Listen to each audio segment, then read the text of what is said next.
Танысып қойыңдар, бұл Боб, және ол бүгін жай ғана үйінде демалады, ядерлік полигонда. Қазір Боб 20 килотон күші бар ядерлік бомбадан 5 километр арақашықта тұр.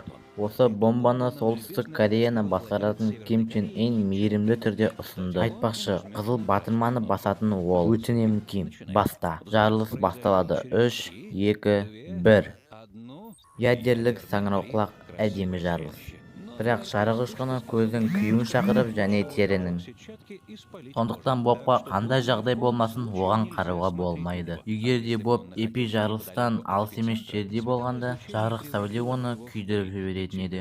Өйткені жарылыс кезіндегі температура 7000 градус Цельсияға дейін жетеді. Жарық сәуледен кейін соққы толқыны барады. 5 километр арақашықтық Бобқа 12 секундтық фораны береді тығылу үшін. Әйтпесе оны қуыршақ секілді ұшырып бүкіл сүйектерін сындырады. Жақсы қорғандар деп бомба қорған, метрополитен станциясы және тым болмаса жер асты үйі. Жаман жерлер болып табылатын ағаштан жасалған құрылыстар, жарылыс қоймасы және тоңазытқыш. Ол Бобты қорғай алу үшін 10 сантиметр темір қабаты болу керек. Енді оған кем дегенде 10 күн шыдау керек. Ауада қалқып жүрген радиоактивті жауын жерге түсу үшін. Бірақ шынымен шығу қауіпсіз болу үшін бірнеше 30-40 жылдар күту керек.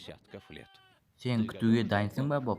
Енді жаман заттар артта қалды. Осы видеоны Fallout жанкүйерлеріне көрсет және каналға тіркел Бобқа жаңа эксперименттерді өткізіп алмас үшін.